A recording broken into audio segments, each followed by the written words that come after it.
De tout temps, lorsqu'un enfant naît, la maman a besoin de monde pour l'aider. Souvent, ce sont des femmes qui l'aident. On les appelle les sages-femmes. Ces sages-femmes s'occupent de la maman et du bébé lorsqu'il est né. Aujourd'hui, nous allons vous raconter l'histoire de deux sages-femmes. L'une s'appelle Sarah, à cause d'une certaine Sarah qui était l'épouse d'Abraham, une femme courageuse. L'autre s'appelle Myriam, à cause d'une certaine Myriam qui était la sœur de Moïse, une femme intelligente. Cette histoire se passe il y a près de 2000 ans.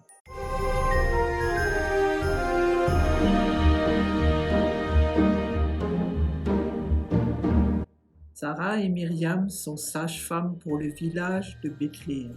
Normalement, tout est assez calme, car c'est un petit village. Elles ont ainsi le temps de s'occuper de leur famille.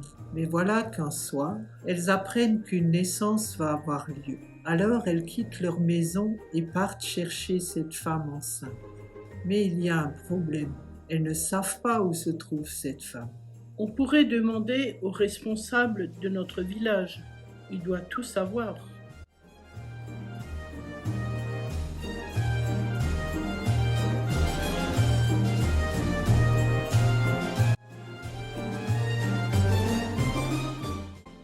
Sais-tu où est la femme enceinte ? Non, je ne connais aucune femme enceinte. En tout cas, ce n'est pas une femme d'ici. Mais à cause des Romains, il y a beaucoup de monde qui est là. Allez, et demandez aux soldats.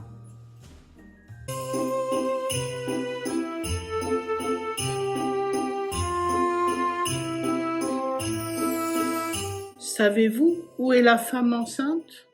Pourquoi est-ce que tu nous embêtes avec une question pareille ? Qu'est-ce que ça peut te faire qu'une femme enceinte soit venue ? Nous voulons l'aider. Elle a peut-être besoin de nous. C'est bien. Tu vas même aider une étrangère au village. Bon, c'est vrai. On a vu passer une femme sur un âne avec un homme.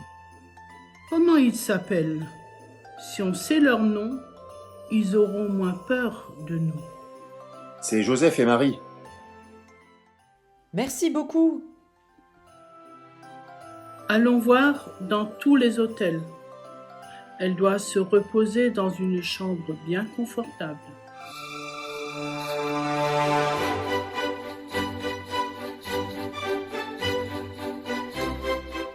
Alors, elles vont dans un premier hôtel.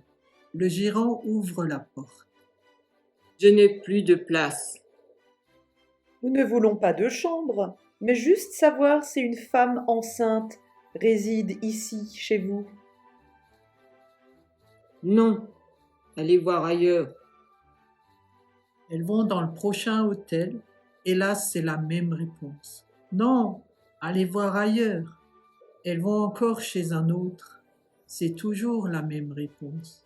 Non, allez voir ailleurs. La nuit arrive et elles commencent à avoir faim. Elles aimeraient bien aller manger quelque chose. Mais inlassablement on leur répond « On n'a pas de place, ni pour vous loger, ni pour vous donner à manger. Tout est plein, allez voir ailleurs. »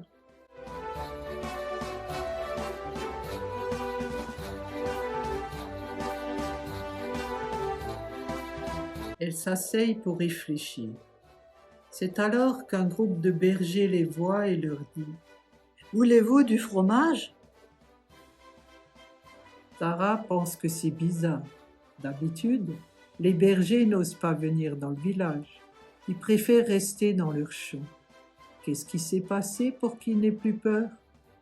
Elle demande au berger. Vous n'avez pas peur de nous ? Comment cela se fait-il ? On était en pleine campagne. On gardait nos moutons lorsqu'il y eut une grande lumière. On a eu peur, mais une voix a dit « N'ayez pas peur, car je vous apporte une bonne nouvelle qui réjouira tout le peuple. Cette nuit, dans la ville de David, est né pour vous un sauveur. C'est le Christ, le Seigneur. Et voici le signe qui vous le fera reconnaître. Vous trouverez un petit enfant enveloppé de langes et couché dans une crèche. Et puis, Quoi ? Dans une crèche ? Mais c'est pas possible ! Un bébé ne doit pas naître dans un tel endroit. Ça c'est pour l'âne et le bœuf, pas pour un bébé. Sarah et Myriam suivent alors les bergers.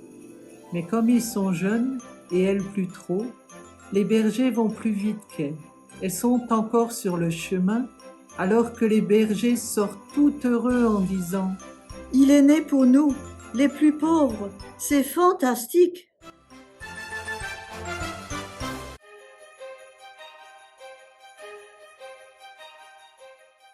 Myriam et Sarah se dépêchent. Elles ont manqué la naissance, alors elles ne veulent pas arriver trop tard.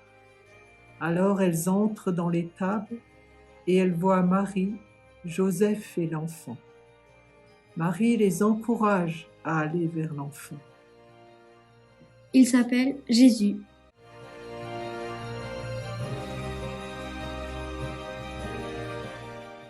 Elles le prennent dans leurs bras et le nettoient. Sarah et Myriam versent l'eau dans la bassine. Elles mouillent les linges avec et se mettent à nettoyer le bébé. Elles prennent soin de lui. Elles prennent soin de cet enfant de Jésus. Il est précieux, tellement précieux. Pendant qu'elles le nettoient, arrivent 3 personnages très bien habillés. Ce sont des savants, spécialistes des étoiles. Ils ont suivi l'étoile qui leur indiquait où un roi devait naître. Un mage s'approche. Que faites-vous, femme? Ce n'est pas n'importe quel bébé, c'est un roi. D'ailleurs, je lui ai apporté de l'or qu'on utilise pour la couronne des rois. Laissez-le tranquille.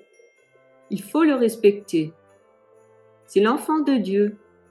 D'ailleurs, je lui ai apporté de l'encens qu'on utilise pour rendre hommage à Dieu. Myriam et Sarah sont bien embêtées. Elles ne savent plus quoi faire. C'est alors que le 3e mage s'approche.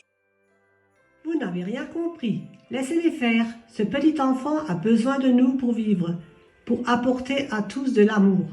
Sans nous, il ne peut rien faire. D'ailleurs, je lui ai apporté de la myrrhe qu'on utilise comme un baume quand on souffre et qu'on utilise à la fin de nos vies.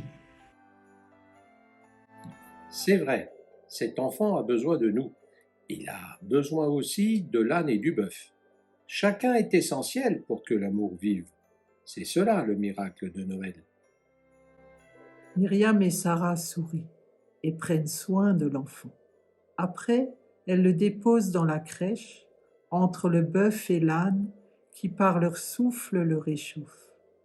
C'est ainsi que l'enfant s'endort.